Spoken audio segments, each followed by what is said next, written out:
Bom dia, bom dia. Todo mundo acredita aqui mesmo na reencarnação? Tem alguém que tem alguma dúvida com relação a isso? Acho que não, né?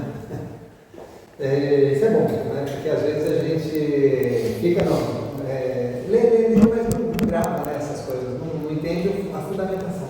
Então vamos lá. A finalidade da reencarnação, né, e a lei de evolução. Todos nós sabemos e acreditamos que estamos aqui, existimos para evoluir. Todo o universo existe para que os espíritos evoluam.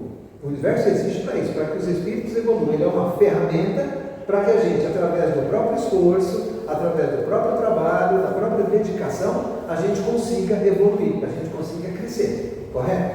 E aí, nesse processo de crescer, Deus não teria feito a Terra, esse espaço, né, que tem toda uma história, né, incandescente, vai resfriando e tal, até ter condições de habitar a vida, simplesmente para que nós, hoje, os seres inteligentes, a espiritualidade que se desenvolveu, né, chegou num ponto inteligente, estivéssemos aqui.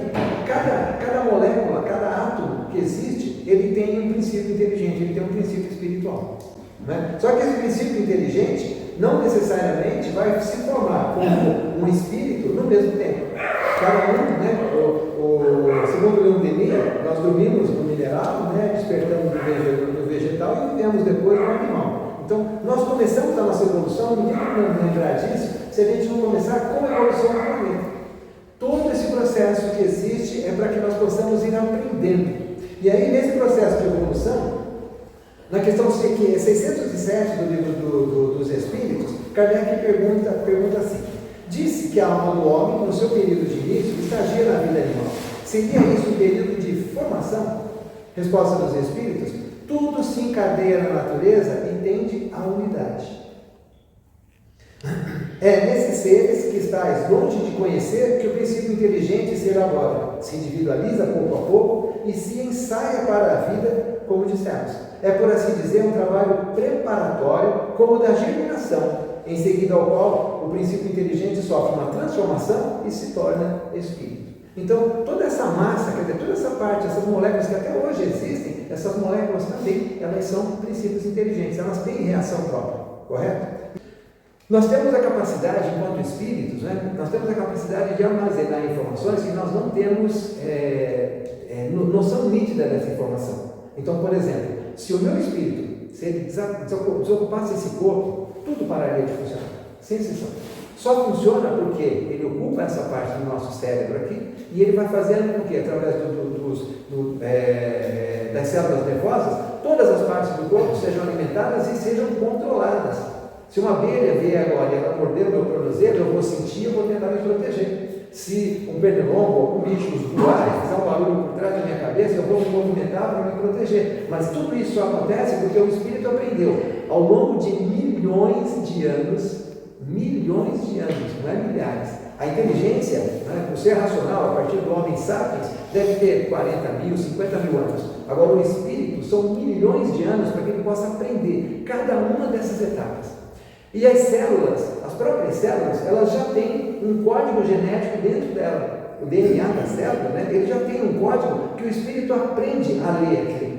Existem muitas coisas que nós fazemos, né? Nós temos centenas de milhares de músculos no corpo. E nós utilizamos esses músculos sem a gente perceber. Cada movimento que a gente faz com as mãos, hoje com a disputa que existe entre os países para criar um robô, né, eles estão percebendo que assim, o simples movimento de uma mão, dizem que quando você movimenta o abrindo e fechar os dedos, a quantidade de informação que o nosso cérebro recebe é como se 5 milhões de pessoas estivessem ligando para o seu celular e se você conseguisse atender todas elas ao mesmo tempo. Só esse movimento que nós fazemos aqui. Se você pegar uma pena, você consegue segurar e não estragar. Se você pegar um objeto gelatinoso, você consegue se ajeitar e pegar. E se você pegar alguma coisa pesada, como uma cadeira, você consegue usar a força adequada para que você consiga levantar. Tudo isso a gente faz esse controle mental sem perceber. Você dá um passo, você põe força no seu músculo para pular uma poça d'água, você mede que não dá o espaço suficiente para você pular essa poça d'água. Então, nós fazemos já vários cálculos mentais que a nossa inteligência consegue processar e transmitimos informações para todas as partes do corpo para que a gente consiga fazer os movimentos que nós temos necessidade de fazer. E tudo isso porque o nosso espírito guardou ao longo de milhões e milhões de anos, repetindo os mesmos processos. Não tem outro jeito de aprender se não for repetindo.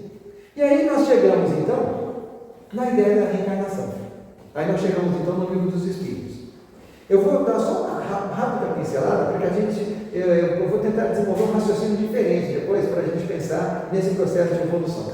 A pergunta 166 do livro dos Espíritos diz o seguinte: como pode a alma que não alcançou a perfeição durante a vida corpórea acabar de depurar-se?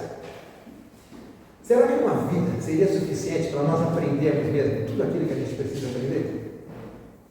Acho que não dá, né? Por mais que fosse 100 anos, e 100 anos de saúde, 100 anos de tranquilidade, de oportunidade, não seria suficiente para aprender tudo que nós precisamos aprender, correto? Aí, os Espíritos respondem assim: sofrendo a prova de uma nova existência. É o único jeito de ele aprender, sofrendo a prova de uma nova existência. Mas Kardec complementou a pergunta. A pergunta é 666A. Como realiza essa nova existência? Será pela sua transformação como espírito? Resposta: depurando-se. A alma, indubitavelmente, experimenta uma transformação, mas para isso, necessária lhe é a prova da vida corporal. E aí, essa pergunta para nós hoje, ela parece até infantil. Correto? Olha, como pode a alma que não alcançou a perfeição, mas na época, quando Kardec estava codificando, não se pensava dessa forma. Não se acreditava no retorno do espírito, né? Numa nova vida, num novo corpo diferente. Então, foi preciso ele fazer a pergunta como se fosse uma criança. E a resposta foi dada como se fosse para uma criança também. Então, a nossa reflexão, enquanto espíritas, o espírito não tem condições de aprender tudo o que ele precisa. Só que, por um lado, a parte intelectual, eu consigo aprender no plano espiritual. Já existiam, né, no livro Eustáquio, 15 séculos de uma trajetória, do Abel Gleiser, ele fala sobre a história desse espírito, ele conta 15 encarnações desse espírito. E desde a primeira encarnação, ele já fala de instrumentos, de aparelhos no plano espiritual, que eles, como se fosse a nossa ficha hoje, você vai no hospital, tem o seu prontuário eletrônico, você vai na delegacia, tem a capivara lá, né? Então, lá eles têm a nossa capivara também, das vidas que você teve, daquilo que você fez, e tudo já anotado. Então, assim, já existia isso há muito tempo atrás. Então, neles estão mais avançados. Então, a parte da inteligência seria fácil a gente adquirir o conhecimento do outro lado. E, aliás, com o conhecimento espírita também, nós sabemos que todos esses grandes gênios da ciência, todos os grandes gênios da arquitetura, das artes, todos eles são enviados por Deus para que nós possamos assim ter um impulso. Eles vêm e mostram para a gente uma coisa que depois a gente acha legal e começa a aprender, estudar, fazer, vai fazendo de um jeito mal feito, mas depois você vai se aprimorando e a gente se aperfeiçoa. Então, sempre ou vem na área da medicina, ou vem na área da cultura, ou vem na área da didática, sempre tem alguém. O próprio Kardec foi preparado por Pestalozzi. E Pestalozzi, a metodologia didática de Pestalozzi, ela é respeitada até hoje. Era um gênio da didática, não é? Então, tudo já é preparado, tudo já é encadeado. Então, se essa parte intelectual é tão fácil, e nós conseguimos ir, gente, com isso aqui, é a coisa mais fácil do mundo, né? Qualquer pergunta, qualquer dúvida que a gente tem, eu estava dando uma aula para o pessoal do Vida Eterna, uma aula virtual, e aí eu falei sobre um livro, eu não lembrava qual que era o psicógrafo do livro. Uma das pessoas que estava no grupo participando da aula virtual, ela falou: o autor é tal, a média que psicografou é tal média. Rapidinho, você pesquisa, você acha tudo. Isso significa também que você tem que tomar cuidado com o que você fala, porque antigamente a fala ficava no ar, agora não, né? Quando você fala, alguém pode ver depois, você pode estar passando um conceito errado. E é importante a gente passar sempre os conceitos certos, né? E aí, então, a alma consegue, o espírito consegue desenvolver intelectualmente do outro lado. Mas e a principal, que é a evolução moral? Essa não tem jeito para a gente desenvolver do outro lado. Porque do outro lado o ambiente é controlado. Do outro lado o ambiente é perfeito. O único jeito de você aprender essa parte é o ambiente onde você aprende a guerra num lugar onde ninguém dá tiro, onde ninguém briga. Não aprende isso. Você pode estudar, você pode ler teorias, mas você só vai aprender quando você pegar lá na prática. Ninguém sai da faculdade e sai pronto. Olha, ele já pode exercer a função porque ele é perfeito nisso. Não é. Ele vai entrar como estagiário. Ele vai ter que pegar toda essa teoria, que já facilita, já tem muitos caminhos, né, que a faculdade, que os cursos facilitam para você, agilizam algumas dificuldades que você precisaria passar, as técnicas que outros passam para você, já eliminam as dificuldades, mas a experiência, a unidade, não tem jeito, só quando você está vivenciando a situação. E a mesma coisa sobre nós como espíritos. Nós só conseguimos exercer o nosso perdão se alguém fizer o mal para a gente aqui. A gente só consegue exercer a tolerância e a paciência se a gente tiver alguém que fica turrando a nossa vida todo dia. Então, todas essas habilidades emocionais e psicológicas, nós só conseguimos desenvolver aqui. E também as nossas, as que são necessárias para nós. Nós precisamos também acreditar na gente, nós precisamos também ter a nossa própria autoafirmação, nós precisamos de uma série de coisas internas que nós precisamos desenvolver, porque Jesus disse assim: vós sois deuses, fazei brilhar a vossa luz. Vós podeis fazer tudo o que eu fiz e muito mais. Então, se nós temos a capacidade de fazer o que Jesus fez, nós temos habilidades internas também, nós temos que desenvolver a nossa própria liderança para encarar uma dificuldade, um problema e tomar a frente para resolver. Não ficar simplesmente sentado esperando que alguém faça as coisas, que é muito mais cômodo, né? Tão bom quando tem alguém que resolve, é tão bom quando alguém toma a frente, né? E é chamado de líder nato, é chamado de eminência parda, tem muitos nomes aí na sociedade. E aí, o Espiritismo, então, além de toda essa parte, nós saímos das pedrinhas, depois nós fomos para o matinho, depois nós fomos para os bichinhos, depois nós fomos para os hominhos, e agora nós estamos no auge. Falta informação para nós? Não. Não falta nenhuma informação para nós. A informação está de acordo com a quantidade que você vai buscar. Se você quiser ficar sossegado, parado, só observando, você vai evoluir, você vai aprender, mas numa velocidade mais lenta. Agora, se você for atrás do conhecimento, se você for atrás da busca, e qual que é o conhecimento que é mais importante de todos? Aquele que estava escrito lá no templo de Delfos, 500 anos antes de Jesus. Conhece-te a ti mesmo. É o mais importante de todos os conhecimentos para a evolução espiritual. Para a nossa evolução carnal, sim, eu quero ser um médico, eu vou estudar medicina, eu quero ser professor, eu quero ser advogado, eu quero ser engenheiro, eu quero ser só um profissional e eu vou treinar uma determinada coisa. Então, para a minha vida aqui, para me sustentar, para me manter na sociedade, eu posso escolher coisas e essas coisas não vão influenciar na minha parte espiritual. Agora, para a minha parte espiritual, se eu não conhecer a mim mesmo, se eu não me estudar, se eu não me entender, eu não consigo ultrapassar as minhas próprias barreiras. E as barreiras, na verdade, elas são as mesmas para todos. As barreiras não são só para mim. Apenas algumas pessoas têm mais facilidade para ultrapassar essas barreiras da impaciência, da intolerância, da falta de misericórdia, do orgulho, da vaidade, do egoísmo.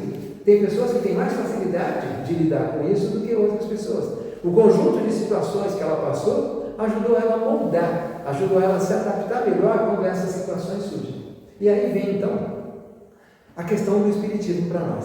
Todo esse processo que nós já evoluímos, hoje nós estamos no auge, né, pelo menos na cadeia intelectual da Terra, nós estamos no top, certo? Não existe nenhum ser acima de nós.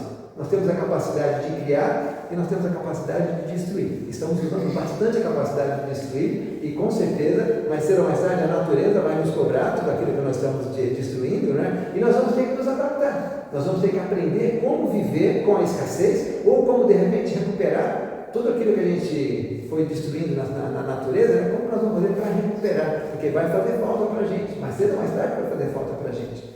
Deus, Ele é perfeito, Ele sempre faz a coisa certa e Ele conhece aquilo que Ele cria. Então, se a gente pegar aqui, se a gente for olhar ali na rua, se você olhar assim na calçada, tem um cimentado, na trinca da calçada nasce uma planta. O que a planta faz? Ela absorve gás carbônico e ela devolve oxigênio. O que nós fazemos? Absorvemos oxigênio e devolvemos gás carbônico. Certo? Então, assim, nós temos uma troca. Só que a quantidade de oxigênio que nós temos hoje no nosso ar, ele está em torno de 16, 17%. E ele já foi 25, 26%. Por que diminuiu? Porque nós engolimos ele? Não, porque nós estamos desmatando, porque nós estamos criando efeito estufa, porque nós estamos poluindo. Então nós estamos fazendo diversas coisas. Por enquanto, não está ainda evidente. Mas os projetos urbanísticos das prefeituras, dos governos, né, federais, estaduais, municipais, eles já estão se preocupando com a arborização. Pode ver que, para a gente, pô, mas essa árvore aí vai cair, vai quebrar uma casa, vai estragar um carro, vai matar uma pessoa. Mas as árvores e a mata, ela é necessária. Só que nós ainda não temos essa consciência. E essa é a coisa mais simples de todas, né? Outras coisas virão no futuro mais perigosas para nós, né? Porque o oxigênio a gente vai conseguir descobrir. Se ele baixar um nível muito, a gente vai descobrir, vai reagir rápido. É possível a gente arborizar esse planeta, é muito rápido para as plantas crescerem, né? Elas crescem sozinhas e se a gente cuidar, cresce muito mais. Só que a parte que nós precisamos mais para evoluir, essa parte moral, ela depende de comportamentos.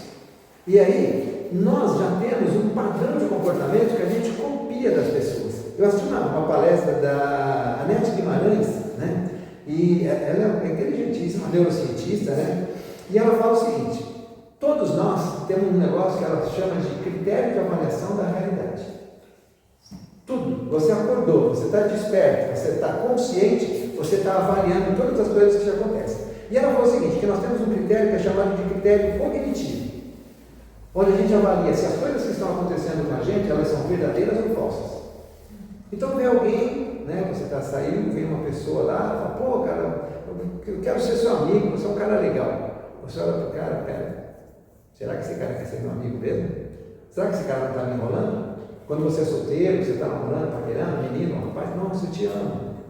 Será que ama de verdade mesmo? Será que tem esse sentimento verdadeiro por mim? Então, tudo que acontece com a gente tem esse primeiro julgamento. Isso é verdade ou isso é mentira? Isso é verdadeiro ou isso é falso? Nós temos um segundo julgamento que é chamado de julgamento ético, que aí nós vamos avaliar se aquilo que está acontecendo é bom ou ruim para nós.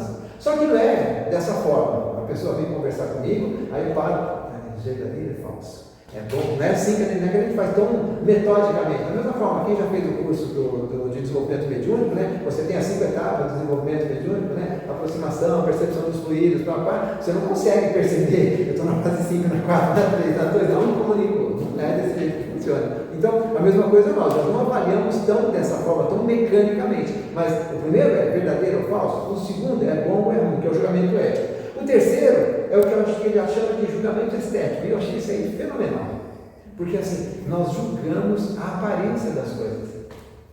Se a gente trouxer aqui um cara bem vestido, de terno e gravata, e trouxer um outro cara de short e chinelo, e a gente falar lá fora para você assim, ó, lá dentro tem um médico lá, pergunta para ele se esse carro é dele. Em qual das duas pessoas você vai? No que está de terno, não é? Se você vê uma pessoa, eu peguei a época que a AIDS estava no auge, né? Todo mundo preocupado com a AIDS, o pessoal criticando, né, os homossexuais, porque achavam que era uma punição de Deus para os homossexuais, e havia uma preocupação gigantesca com a AIDS, né? Então, as pessoas achavam, gente moleque, né, assim, que os meninos bonitos e as meninas bonitas não tinham AIDS, só as pessoas feias que tinham AIDS. Nós julgamos uma pessoa, se uma pessoa vem fazer uma palestra, a pessoa que está falando, dependendo do jeito que a pessoa fala, nós descartamos tudo que ela está falando. Ah, nós foi, nós fomos, nós fez, pronto, já acabou o conteúdo. A mesma coisa o inverso, se a pessoa é muito bem apessoada, se a pessoa vem numa pinta mesmo assim, de palestrante, de terno e gravata, uma mulher muito bem vestida, e aí às vezes a palestra em si nem tem muito conteúdo, mas você sai e você fala, nossa, aquela coisa bacana, você viu que tal? Mas o que ela falou? Eu não lembro direito, não, mas você viu como falar bem? Porque nós julgamos pela aparência, a estética ela é forte para nós. Um exemplo mais grave ainda, uma moça passa na rua, e ela passa com um vestido muito curto, muito agarrado, muito decotado, e aí ali na frente alguém agarra ela, tenta fazer alguma coisa com ela. Está errado o que a pessoa fez, mas se ela não estivesse usando aquilo, se ela não estivesse se vestindo daquela forma, julgamento estético. Então, se você chegar num lugar, a pessoa mais bonita, a pessoa mais bem vestida, ela sempre tem preferência no atendimento. Meu cunhado trabalhava com inventários, é uma empresa que fazia inventário, e ele tinha conta no banco aqui no Santander. E aí, no normal dele, ele era professor de academia, andava de bermuda, de camiseta, tênis. O dia que ele foi lá, porque ele foi resolver um problema da empresa, e ele foi de terno e gravata, todo mundo atendeu ele de um jeito diferente. Como se a roupa fizesse se tornar você melhor. Correto? Então, assim, todos nós temos esse julgamento. Todos nós damos muito valor para a parte estética. O pessoal do marketing sabe isso. Não é? Então, assim, você vai fazer a feira do automóvel, quando você chega lá, você vem lá para ver carro. O que vem do lado dos carros? Mulheres bonitas, mulheres bem vestidas. Então, sempre nós temos essa impressão. E nós buscamos a estética também. Nós buscamos a estética na roupa, nós buscamos a estética na nossa aparência. E para quem é vaidoso ao extremo, né? Hoje o mundo tem recurso, como é que chama agora? Harmonização facial. Né? Então você pode aumentar o queixo, você pode diminuir o nariz, você pode entortar a orelha, pode implantar cabelo, né? Pode mudar o nariz, você pode fazer o que você quiser com qualquer parte do seu corpo. A cirurgia vai lá, corta, desbasta, mas por quê? Porque nós estamos preocupados somente com a parte visual. Na parte religiosa, nós temos muitas religiões e muitas pessoas que estão mais preocupadas, como está escrito no livro, seguir o passo 1, o passo 2, o passo 3, o passo 4, do que a transformação interior. Por quê? Porque o que as pessoas vão ver é a parte estética.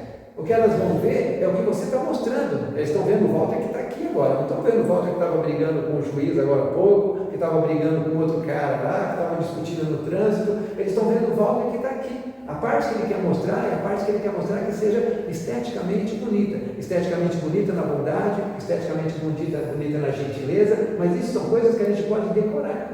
A bondade verdadeira está dentro do coração. A gentileza, alguém te ensina. Pede desculpa, fala bom dia para todo mundo, cumprimenta todas as pessoas. Tudo isso é decorado. Não significa que é sincero de dentro do nosso coração. Agora, quando você entra no Espiritismo, aí o bicho pega. Porque você vê a moça passar com essa roupa e você fala assim, ela tem o direito de usar o que ela quiser. Ela tem a liberdade. Se ela quiser andar nua, ela tem o direito de andar nua. Existe uma lei que seria um atentado ao pudor, vai ser chamadas autoridades para isso. As autoridades vão agir com aquilo que a lei permitir e vão levar essa pessoa, colocar em algum lugar. Se um dia a lei mudar e todo mundo puder andar nu, ela vai poder andar tranquilamente nua. Então, assim, não vai existir uma justificativa se uma pessoa está praticando um ato ruim agora, se a pessoa está fazendo uma maldade contra uma outra pessoa e outro grupo de pessoas, um garoto vai lá para roubar um celular e ele derruba uma senhora. Aí 3 pessoas pegam esse rapaz e começam a bater nele. E começa a espancar ele, e começa a linchar ele. Ele empurrou uma pessoa e pegou um celular. Então você espancar, linchar, quebrar um braço desse rapaz, está certo? Segundo a sociedade está.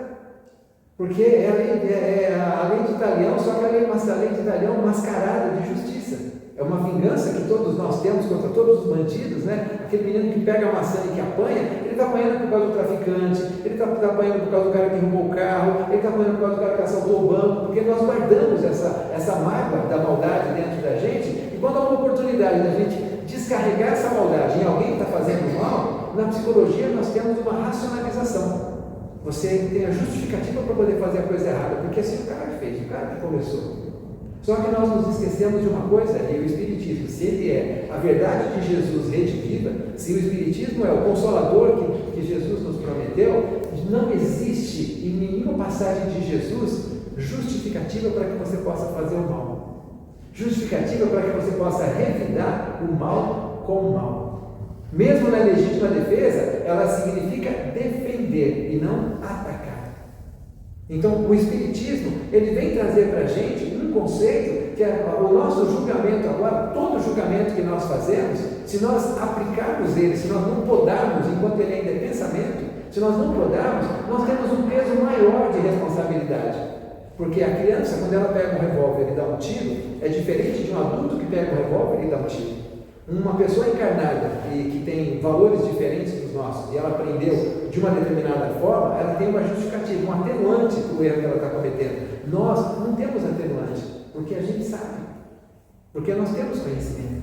Por mais que a sociedade cobre coisas da gente, por mais que todo mundo queira que seja feito de uma determinada forma, então nós valorizamos o perdão, porque Jesus disse, perdoe 70 vezes, 7 vezes. Nós valorizamos a misericórdia, nós valorizamos a humildade, né? O Sermão da Montanha é o que mais é dito dentro do Espiritismo, a parte que nós mais trabalhamos, né? Bem-aventurados os pobres, bem-aventurados os humildes, bem-aventurados os injustiçados, né? Que são todos os que sofrem. Mas quando alguém nos ofende, a primeira coisa que nós pensamos é em revidar.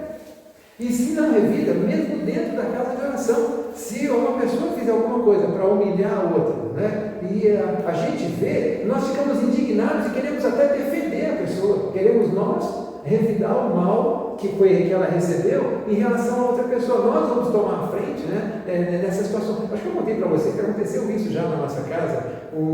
A pessoa que marcou a palestra, né, que marcou o tema, o rapaz que foi fazer, ele não tinha facilidade com aquele tema, mas ele se esforçou e ele acabou se enrolando. E a pessoa que mandou, só porque a roteirinha faz isso, graças a Deus, né?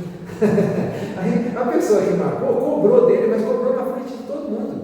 De onde você tirou essa ideia? Como que você? E se a pessoa já tem dificuldade com o assunto, se alguém te intimar, se alguém te colocar na parede, aí é que você engasga mesmo, aí que você não consegue falar mais nada. Mas o rapaz foi tão bonzinho que ele olhou e falou assim: olha, eu estou aprendendo. Mas tinha uma pessoa que não era espírita, ela estava indo na casa pela primeira vez, era amiga da nossa vizinha lá, e essa pessoa, ela se levantou e ela perguntou para o cara assim: ó, você é o quê? Você é dono daqui? Ao invés dela valorizar, né, o perdão, a humildade, né, não seria melhor aplaudir a humildade do outro? Né, e falar: poxa, que belo exemplo de humildade, né? Poderia ser até falar, nossa, vocês tramaram isso, né? Você quis fazer isso para deixar a gente indignado e ser uma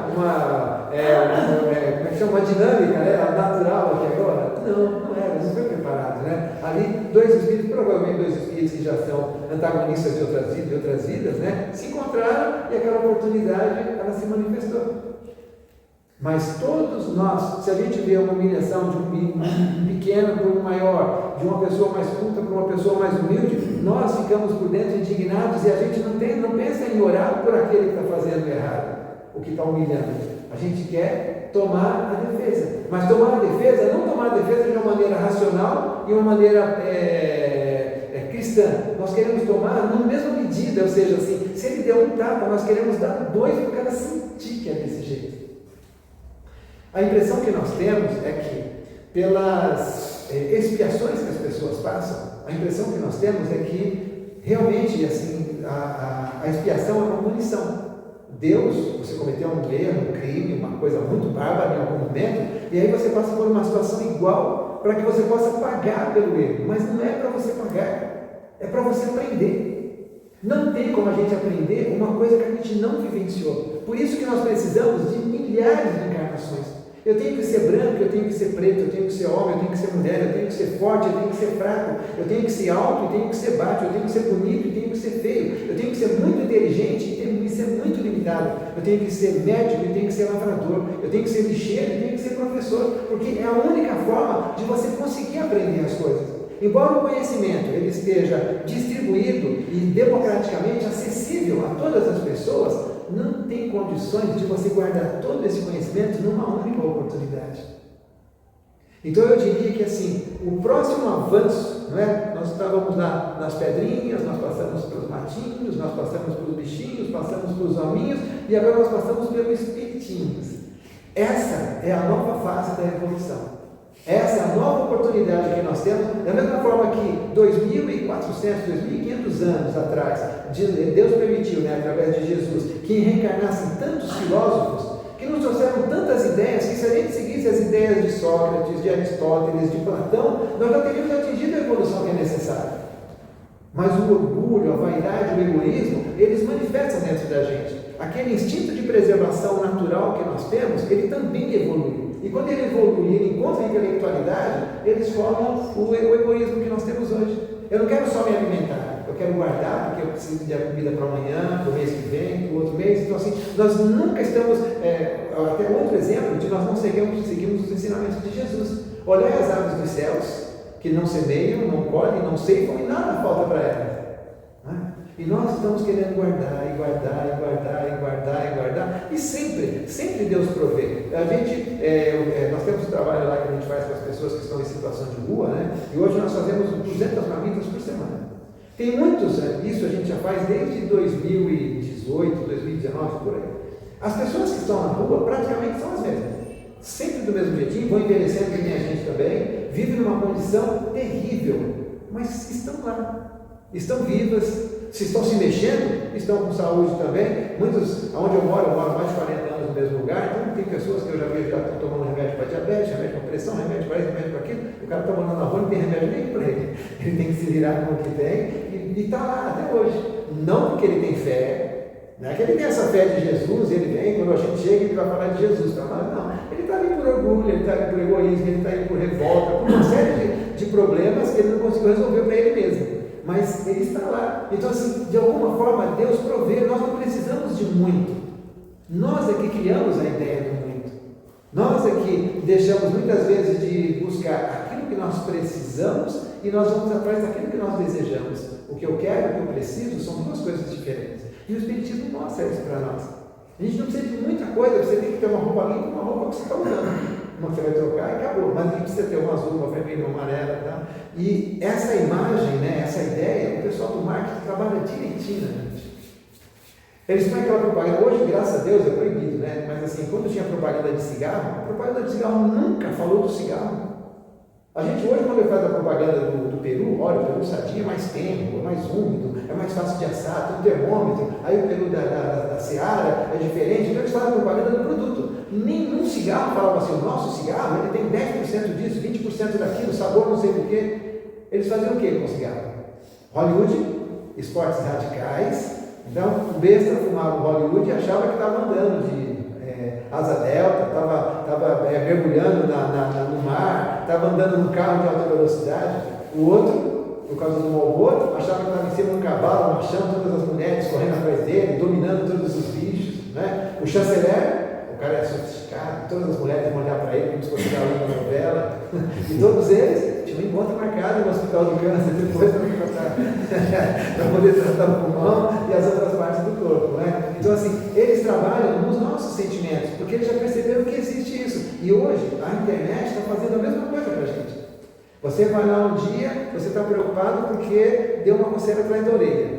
Aí você vai e já começa a aparecer para você assim, você tem coceira atrás da orelha, a nossa fórmula mágica aqui, você vai tomar uma semente de abóbora com semente de não sei do que, não sei do que, não sei do que. Tantas coisas que os médicos, né, não conseguiram encontrar cura nenhuma, e eles vão trabalhando eu acredito que vai regular esse tipo de propaganda também. Né? Não é permitido na televisão, a televisão não pode fazer uma propaganda, olha, esse remédio aqui é contra uma bactéria que pode ter no intestino, e essa bactéria pode causar isso, causar aquilo, todo mundo vai comprar. Eles não podem fazer uma propaganda sensacionalista quando envolve saúde, envolve doenças, coisas desse tipo. Mas na internet, como uma coisa individual, eles fazem essa propaganda mascarada. Eu acho que isso vai ter alguma regulamentação também no futuro. Mas todos eles estão trabalhando no nosso espírito.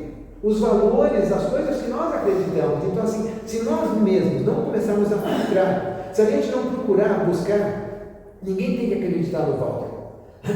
Ninguém tem que acreditar no Kardec. Agora, você pode sim pegar a informação que o Walter passou, passar ela por outros filtros e ir comparando informações, você chegar à conclusão que o que o Walter falou está certo. Você pode pegar as informações do Kardec e passar por outros filtros e você chegar à conclusão que a informação do Kardec está certa. Nós não podemos comprar uma ideia simplesmente porque alguém falou. Ah, mas é um médico renomado que falou um negócio. Você pega um médico falando que a picanha não presta. Você pega outro médico falando que a picanha não tem nada a ver, que você pode comer à vontade. Qual deles que está certo? Só se você testar alguma coisa. Se você mesmo observar, se você mesmo analisar, se você mesmo tiver critério. Quando eu fiz o mestrado, uma das coisas que eu achei mais interessante no mestrado é que assim, tudo o que você vai falar e tudo que você vai escrever tem que ter fundamento. Não pode ter assim, eu acho. Eu acho, não. Eu pesquisei, eu juntei 20 pessoas, fiz um teste, 10 pessoas fizeram tal coisa e 10 não fizeram. Então 50%, 50%. Como que são testados os remédios?